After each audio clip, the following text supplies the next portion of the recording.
तो हेलो दोस्तों, आज बात करेंगे हम यूपी बोर्ड के क्लास 10th के मैथ के पेपर के ऑब्जेक्टिव क्वेश्चनों के आंसर्स के बारे में। तो यदि हम बात करें पहले क्वेश्चन की, एक त्रिघात बहुपद के अधिक से अधिक शून्यकों की संख्या होगी, तो इसका आपका सही आंसर होगा ऑप्शन बी 3।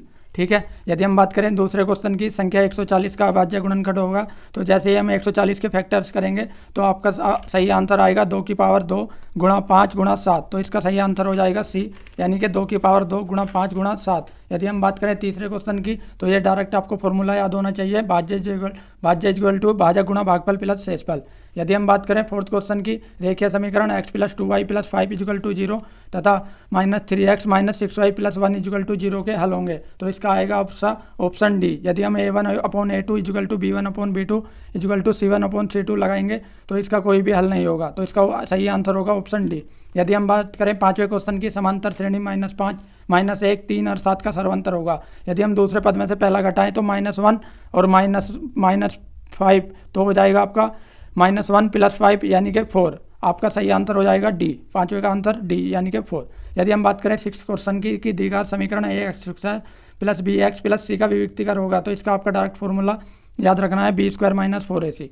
सातवें क्वेश्चन की बात करें, दो बिंदु 2 और 3 और 4 और 1 के बीच की दूरी, तो यदि हम बीच की दूरी का फॉर्मूला लगाएंगे √x2 - x1 का whole square plus y2 - y1 का होल स्क्वायर, तो इसका आपका सही आंसर हो जाएगा बी 2√2। सोल्व करने के बाद 2√2 आंसर आ जाएगा।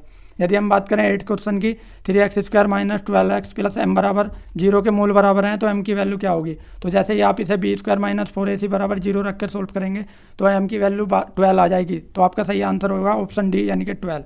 यदि हम बात करें 9th क्वेश्चन की, एक समबाहु त्रिभुज ABC की भुजाएं 2a हैं, तो प्रत्येक शीर्षलंब की लंबाई होगी, तो इसका सही आंसर आ जाएगा आपका a × √3, तो ऑप्शन सी इसका सही आंसर है।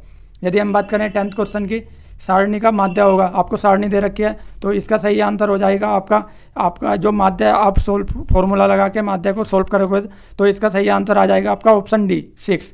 ठीक है। यदि हम बात करें 11th क्वेश्चन की, कि sin 27 यानी कि sin 27/cos 63 का मान होगा, तो हम पहले sin 27 को 90 - 63 कर लेंगे, तो cos 63 आ जाएगा। cos 63 से cos 63 कटने के बाद आपका आंसर आ जाएगा 1, तो 11 का सही आंसर होगा फर्स्ट यानी कि 1। तो यदि हम बात करें 12 क्वेश्चन की, तो cos a = √3/2, तो sin 2a का मान होगा, तो इसका सही आंसर हो जाएगा आपका ऑप्शन नंबर डी √3/2।